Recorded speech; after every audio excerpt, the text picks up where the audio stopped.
For the last year, I have been growing and foraging 100% of my food.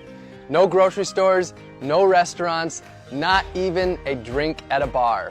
Nature has been my garden, my pantry, and my pharmacy. I'm here in Orlando, Florida, and this abundant garden that I'm standing in right now, this was just a lawn like that when I started.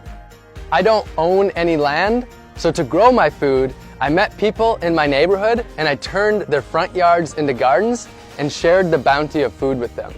And while I was here, I built a 100 square foot tiny house along with my friends to serve as my simple homestead and my base.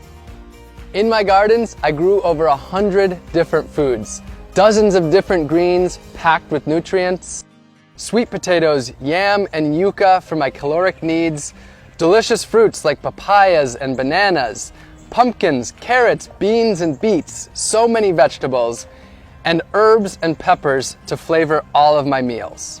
And I also raised bees so that I could have my own candy shop right in my yard.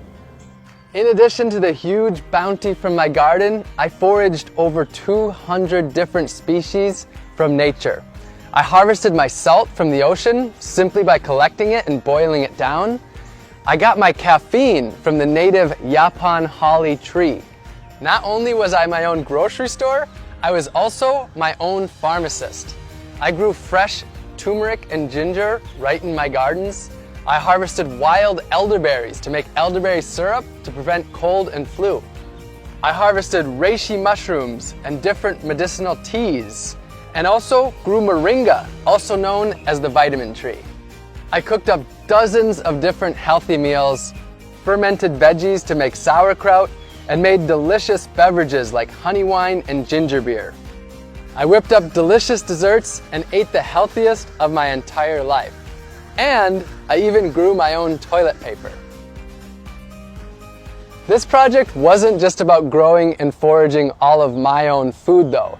It was about empowering others to grow their own food, to take back power from big ag, and ultimately to take back their health and grow their communities. So during this time, I started a few community initiatives.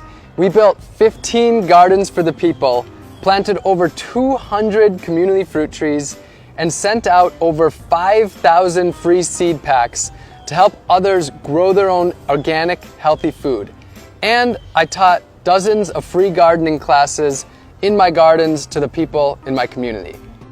I've been exploring food for close to a decade, and I believe that our globalized, industrialized food system is broken.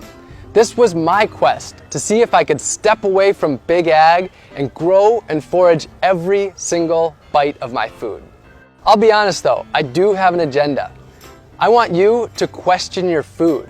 Where did it come from? How was it grown? How did it get to you? And what was the impact that it had on the earth, other species, and the humans that grow that food? And if you don't like the answers that you find, I want to empower you to change them. The good news though is that you don't have to grow and forage all of your food. The solutions are there in your community.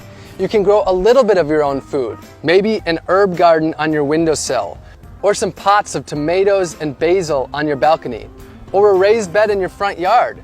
And if you don't have any space at all, you can join a community garden. You can source your food locally and purchase from local farmers and gardeners. The farmers market is a great place to start. You can buy whole foods and cook more, rather than packaged processed foods that leave trash behind. And you can work with your community to make healthy foods for people in need. Grow a garden for your elderly neighbor, or start a grassroots organization to harvest the fruit trees in your community to distribute it to others. And this doesn't need to be a lonely journey. For most of us, food is at the center of our lives, and we can do this together in our communities. My year is over, but my journey of food has just begun.